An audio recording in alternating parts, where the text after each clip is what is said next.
Hey folks, and welcome. This is Joe from joeThinks, and I've wanted to do a villain showcase for a while, and I've decided to start with Hades and Persephone, which in many of the role-playing games that I have, they are both villains and they're good guys depending on what's going on. Cerberus, the three-headed dog, the guardian of the Underworld, is so much fun. Because if he's your ally, he's a big, huge teddy bear. And if he's your enemy, he is ferocious. But I always made room in my stories for Persephone as well, the sometimes goddess of the underworld, sometimes goddess of the spring between Demeter and Hades, Persephone. And it's interesting, I did not remember a Persephone from Disney. I mean, most of us, I'm sure, remember what Hades from Disney looks like. So I found some shots of her and sketched up my own versions of Persephone. And then I wanted to sketch up like younger, more attractive, so to speak, versions of Hades. If I was going to use a model like that, I wanted to see how much play I personally would put into it. But, they're just basic concept ideas, kind of like thumbnailing, which I always generally try to take the time to do. Draw a few different faces. Just because you just spent some time working on something, maybe it was your first thing for inspiration. If you're going to draw it again or draw it multiple times and you're dedicating yourself to something, you're going to want to draw something you're comfortable drawing. Like here I have a few thumbnails going of Hades in armor and like a younger elven looking Hades, and then like a grungier looking Hades, and then a different elf, a different kind of hair. Then we get into like a bigger Bruce Timm style, bigger over body, whether or not to make his face look grungy, put him in a suit, or put him in, like I did, a tight, kind of form-fitting Greek outfit. Now at this point, I show my wife what I've drawn, and I show her my production schedule, what I'm planning on doing, a villain showcase, and she goes, "Oh, you should check out Olympus. It's about Hades and Persephone." And I'm like, "Oh, okay." So I read the first few of them on WebToons, and then I start sketching up some ideas.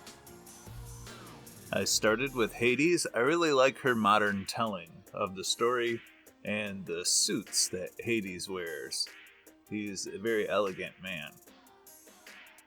And the lady that does this webcomic has a very simple but effective style that she has made her signature thing.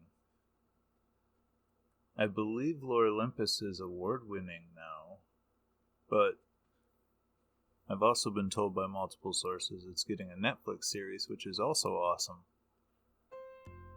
So I went on to start sketching Persephone and giving different thoughts and ideas to what she might wear, and combining ideas with what is seen in Olympus and the outfit that the Disney Persephone had on.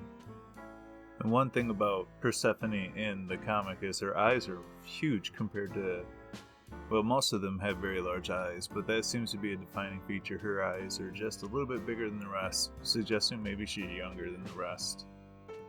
I still have more to read. Much more. You see, generally, Persephone in my role-playing stories wore purple and gold outfits and armor. Hades wore black and gold. Like he'd wear a black jumper and a gold shirt underneath and black pants. And she'd wear something gold and purple or violet or some variation thereof. So it's interesting, it's mainly like fuchsia and pink that is used in Olympus.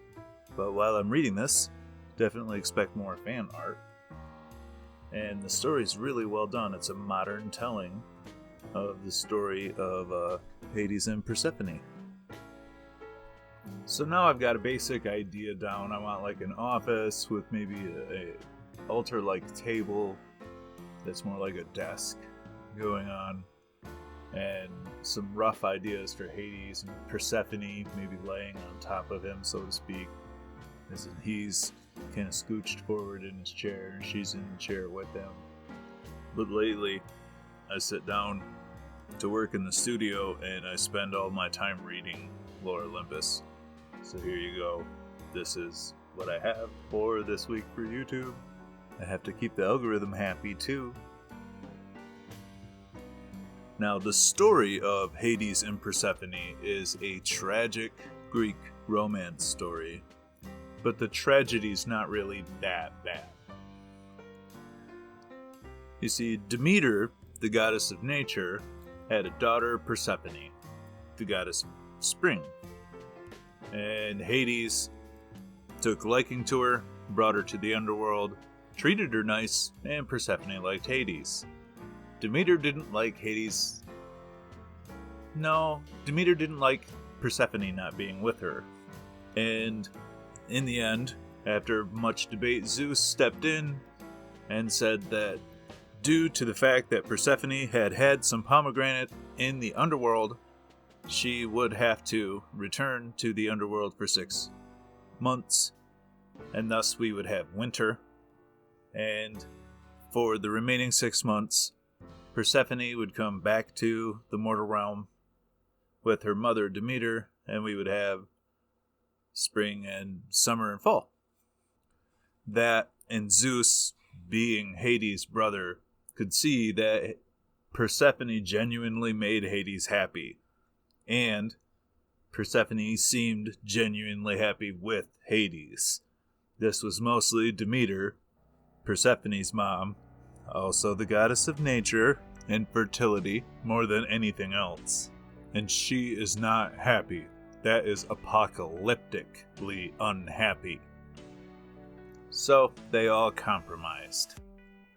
In my own role-playing world, Persephone is the name that she keeps when she is with her mother, and Stephanie is the name that she keeps when she is with Hades. The queen of the underworld is also the goddess of the necromancers, and her followers literally do attain eternal life and get to live in the castle Hades there with them in the underworld. Now, also in my world, the city around the castle that Hades lives in is called the City of Dis. And they would throw giant festivals in the fall when Lady Stephanie would return. I can think of a number of times where players that I've had in my sessions specifically went to the return of Lady Stephanie festival to get hard to find things for spell components and stuff, specifically resurrection components. We had a wizard named Edward who would lose his soul all the time. You could always find somebody who had access to somebody else, or maybe themselves, some way to harvest a soul or figure out where one was. All we had to do was go to one of these festivals.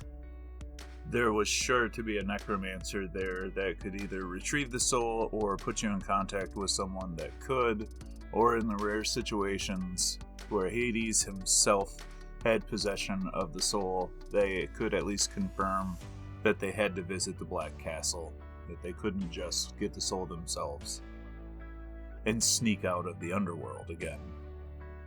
Now, here in this image, this is what Hades' personal study looks like in the Black Castle of the City of Dis in my world.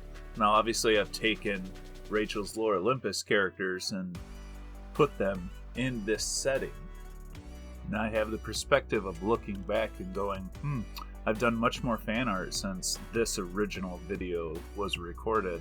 And I do a lot of these commentaries after I do the actual art. I don't do them live because I speed them up. And the grayscale coloring trick for this has worked out really well for making cartoon-esque comic book style art. I found a bunch of my old calligraphy notes and a few of my books, and I've been slowly working that back in to my daily routine of art. So yeah, this video was originally meant to be like a villain showcase and became more like Lore Olympus fan art. But you can expect more of that going forward. So if you like this video, why not hit the like button down there and let me know, and I'll release more content like this. So far it appears that fan art seems to be what everybody likes coming from me. Now I release videos every Sunday. I try to be in the morning, but you know how it is. Sometimes things happen. But the key thing is, if you haven't subscribed yet, definitely subscribe. If you want to see more of my stuff and be notified when I release things, make sure that you hit the notification bell. Also, be kind to one another and use your turn signals.